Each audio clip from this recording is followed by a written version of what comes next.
Right, buckle up because Nigel Farage has just dropped another political grenade into the climate debate, and this time he's not holding back. While politicians across Westminster are tiptoeing around net zero like it's their nan's best china, Farage has come out swinging with all the subtlety of a sledgehammer at a tea party. He's calling net zero policies a complete disaster, demanding nuclear reactors scattered across Britain like Tesco Express shops, and somehow managing to admit he's not a scientist while simultaneously dismantling climate policy. This is the man who gave us Brexit, now setting his sights on what he's calling the next big political earthquake. So grab your reusable coffee cup and your sense of irony, because we're diving headfirst into the most controversial climate conversation Britain's had since someone suggested we might actually need to do something about global warming. The timing couldn't be more perfect, really. Just as the government's desperately trying to convince us that heat pumps are the future and electric cars won't leave us stranded on the M25, Farage rocks up with a wrecking ball labeled common sense and starts taking swings at the entire green agenda. It's like watching someone gatecrash a vegan dinner party with a bacon sandwich. Now, before we get knee-deep in this political mud fight, let's set the scene. Net zero, for those who've been living under a rock or exclusively reading the Daily Mail sports section, is Britain's commitment to achieving net zero carbon emissions by 2050. It's basically the government's way of saying we'll stop pumping carbon into the atmosphere faster than a teenager empties the fridge. The policy involves everything from renewable energy to electric vehicles, from heat pumps to wind farms, and enough bureaucratic paperwork to deforest what's left of the Amazon. But here's where it gets interesting. Farage isn't just having a quiet grumble about energy bills over a pint. He's launched what he's calling a full-scale assault on the entire net zero framework, describing it as economic suicide wrapped in environmental virtue signaling. And honestly, whether you agree with him or think he's completely barking mad, you've got to admire the sheer audacity of the man. The Reform UK leader has been making the rounds, appearing on everything from GB News to whatever podcast will have him, spreading his message like a particularly persistent door-to-door salesman. His latest appearances have been nothing short of theatrical. Picture this, Farage, with all the confidence of someone who's never had to assemble IKEA furniture, declaring that net zero will make everyone poorer while simultaneously admitting he's not a scientist. It's like watching someone confidently give directions to a place they've never been while holding the map upside down. What's particularly fascinating is his alternative vision. Instead of the government's current approach, which involves more renewable energy than a health food shop's playlist, Farage is pushing for dozens of small modular nuclear reactors dotted across the UK. He's essentially suggesting we turn Britain into a nuclear archipelago, which sounds either brilliantly pragmatic or terrifyingly ambitious, depending on your perspective on atomic energy and your trust in British infrastructure projects. The man's got a point about costs, though. The government's net zero push has been about as budget-friendly as a shopping spree inherits. From subsidies for electric vehicles that most people can't afford to heat pump installations that cost more than a decent second-hand car, the financial burden has been landing squarely on ordinary households. It's like being told you need to buy a Tesla to save the planet while your current car is held together with duct tape and optimism. Farage's criticism cuts deeper than just the price tag. He's arguing that the entire net zero framework is built on shaky foundations, like constructing a house on quicksand and hoping for the best. His claim that achieving net zero will make zero difference to climate change has climate scientists reaching for their calculators and their blood pressure medication in equal measure. It's the kind of statement that launches 1,000 fact-checking articles and makes environmental activists' eyes twitch. The political implications are absolutely massive. This isn't just another policy disagreement you can settle over a civilized debate in Parliament. Farage is positioning himself as the voice of everyone who's looked at their energy bills, seen the green levies, and wondered why they are paying extra to save a planet that doesn't seem particularly grateful. He's tapping into the same frustration that powered Brexit, the feeling that ordinary people are being told what's good for them by people who've never had to choose between heating and eating. What makes this particularly explosive is the timing. With energy bills still making people's wallets cry, inflation acting like an unwelcome dinner guest that won't leave, and the government pushing ahead with net zero policies regardless of public opinion, Farage has found his opening. He's essentially saying what a lot of people are thinking but were too polite to say at dinner parties. That maybe, just maybe, the cure is worse than the disease. The nuclear solution he's proposing isn't just about energy production. It's about political positioning. By advocating for nuclear power, Farage is trying to occupy that sweet spot between climate denial and green extremism. He's basically saying, look, I'm not against clean energy. I just think wind farms are about as reliable as British weather and twice as ugly. It's a clever move that allows him to appear reasonable while still taking a sledgehammer to current policy. But here's where it gets really interesting. Farage's campaign isn't just about energy policy. It's about democracy itself. He's calling for a referendum on net zero, essentially arguing that something this massive, this expensive, and this life-changing shouldn't be imposed without proper public consent.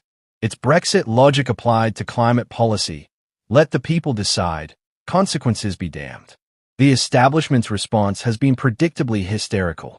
Climate ministers are practically hyperventilating into their reusable paper bags. Scientists are publishing papers faster than Taylor Swift releases albums. And environmental groups are organizing protests with the efficiency of a military operation. It's like watching a carefully choreographed dance where everyone knows the steps except the person who just walked onto the stage and started breakdancing. What's particularly amusing is watching politicians try to defend net zero without sounding like they are reading from a script written by a committee of bureaucrats and wind farm salespeople. They are caught between the rock of climate commitments and the hard place of public opinion, trying to explain why policies that make people poorer are actually good for them. It's like trying to sell someone a more expensive car by explaining that it'll break down more efficiently. The international dimension adds another layer of complexity.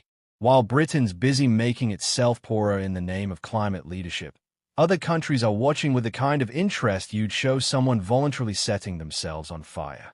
China's building coal plants faster than Britain can build virtue-signaling wind farms, and America's approach to climate policy changes every 4 years like a political mood ring. Farage's broader argument about economic competitiveness resonates because it's grounded in harsh reality. When you're making British industry less competitive in the name of climate action, while importing goods from countries that treat environmental regulations like optional suggestions, you're essentially offshoring emissions rather than reducing them. It's like going on a diet by eating all your meals at your neighbor's house and claiming you're not consuming calories. The class dynamics are fascinating too. Net zero policies tend to be championed by people who can afford electric cars and heat pumps, while being paid for by people who can't. It's environmental policy with a distinctly middle-class flavor, like quinoa salad at a food bank. Farage has spotted this contradiction and is driving a truck through it, pointing out that climate virtue signaling is a luxury many can't afford. The media coverage has been pure entertainment. Watching journalists try to fact-check Farage while simultaneously defending policies that have made energy more expensive is like watching someone play chess while juggling flaming torches. The man's got a talent for making serious policy discussions sound like comedy routines, which is either brilliant political communication or the sign of a broken political system, depending on your perspective. The technical arguments about small modular reactors versus renewable energy are getting lost in the political theater, which is probably inevitable when you're discussing nuclear physics in the same breath as election campaigns. But the underlying question remains: how do you decarbonize an economy without destroying it? It's like performing surgery with a rusty spoon while blindfolded. What's clear is that Farage has identified a genuine weak spot in the government's armor. Net zero policies were developed in committee rooms and think tanks, not in the real world where people worry about energy bills and job security. The disconnect between policy ambition and public reality is wider than the gap between politicians' promises and their delivery. The referendum idea is particularly clever politics. By framing this as a democratic deficit, Farage is using the same playbook that worked for Brexit. Is essentially arguing that something this fundamental to British society shouldn't be decided by politicians who will never have to live with the consequences. It's populism 101. Blame the elites, champion the people, and promise simple solutions to complex problems. But here's the thing that makes this whole debate so fascinating. Both sides have valid points wrapped in political opportunism. Yes, climate change is real and requires action. Yes, Current policies are expensive and potentially ineffective. Yes, the public deserves a say in decisions that affect their lives.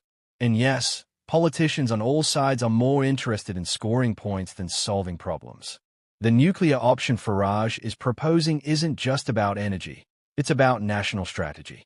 Small modular reactors could potentially provide reliable, clean energy without the landscape-destroying visual impact of wind farms or the intermittency problems of solar power.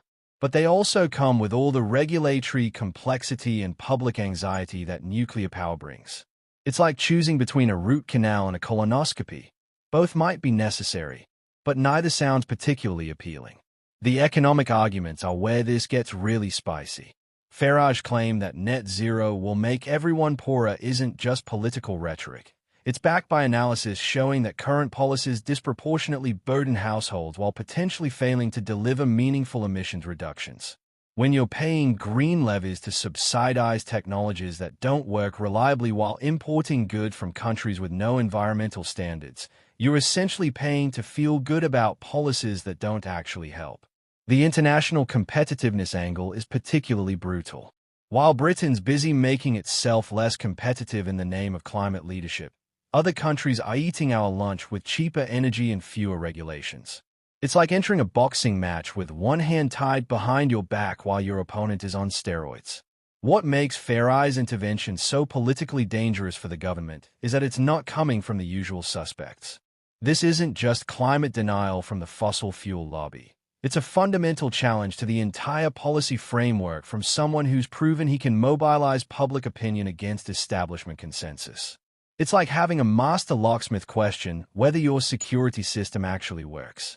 The timing coincides perfectly with growing public frustration about energy costs and the practical realities of net zero policies.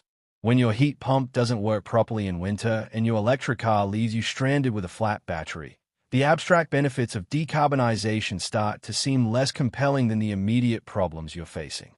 The media's struggle to cover this story reveals the broader challenges of discussing climate policy in a politically polarized environment. How do you fact-check claims about future economic impacts when the models are based on assumptions that might not hold?